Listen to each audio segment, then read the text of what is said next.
Good morning friends.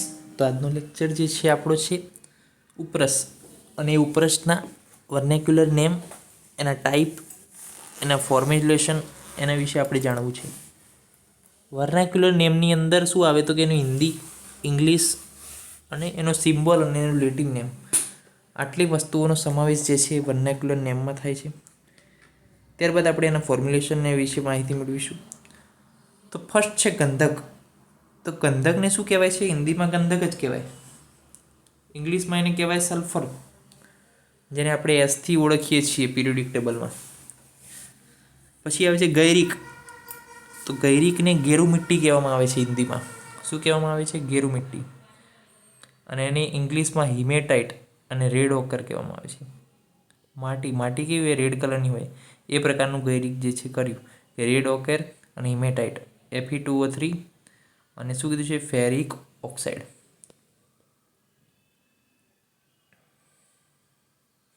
ત્યારબાદ હવે વાત કરીએ કાસિસની. તો કાસિસની અંદર શું કીધું? તો કાસિસ અને હીરાકાસી એનું હિન્દી નામ છે. ગ્રીન વિટ્રિયોલ અને ફેરસ સલ્ફેટ એના ઇંગ્લિશ નામ છે. FeSO4 એ એનું સિમ્બોલ છે. અને ફેરસ સલ્ફેટ એ જે છે એને લેટિન ભાષામાં કહેવામાં આવે છે.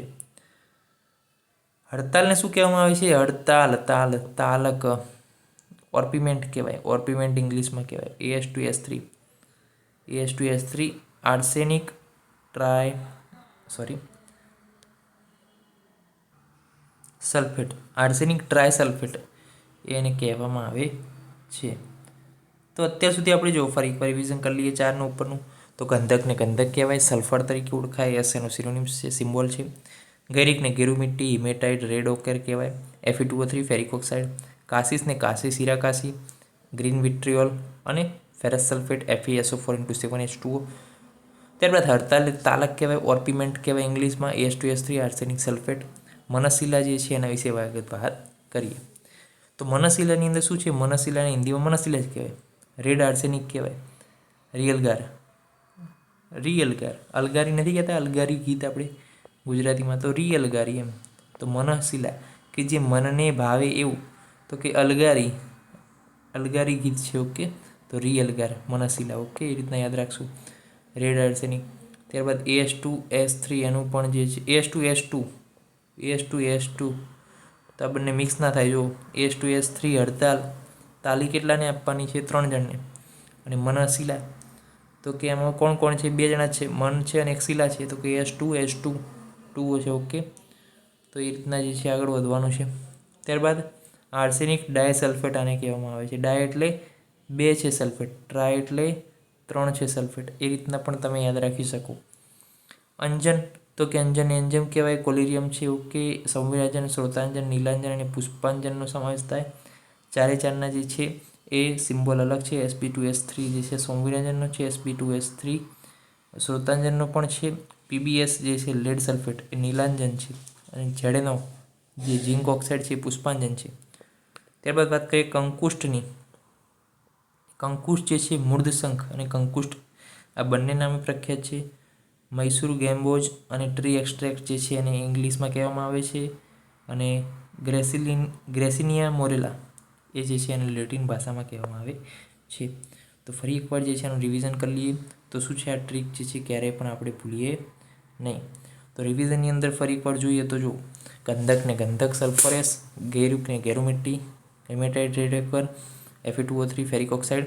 કાસિસને કાસિસ હીરાકાસી, ગ્રીન વિટ્રિયોલ, ફેરસ જે છે સલ્ફેટ, FeSO4 હડતાલને તાલક ઓર્પિમેન્ટ AS2S3, મનશિલાને રેડ આર્સેનિક રિયલગારી AS2S2, અંજનને અંજન કોલિરિયમ Sp2S3 PbS અને ઝેડનો. કંકુષ્ટને કંકુષ્ટ મૂર્ધશંખ, મૈસૂર ગેમ્બોજ ટ્રી એક્સ્ટ્રેક્ટ અને ગ્રેસિનિયા મોરેલા એને લેટિન ભાષામાં ઓળખવામાં આવે છે.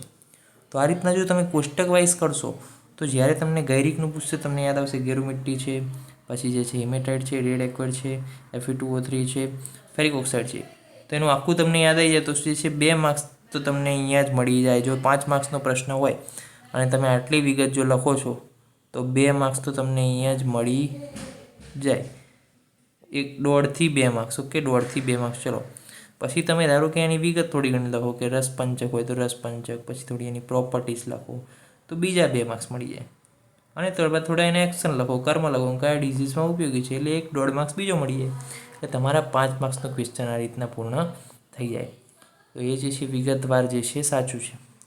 કારણ કે જો first impression is last impression, જો તમે ગઈરી જે પૂછાણું એનું જો આ વર્નેક્યુલર નેમ જ કમ્પ્લીટ નથી લખી શક્યા તો પછી નીચે તમે ગમે એટલું સાચું લખ્યું હશે એનો કોઈ મતલબ રહેતો નથી. તો એ વસ્તુને આપણે ધ્યાનમાં રાખીને તૈયારી કરવાની છે.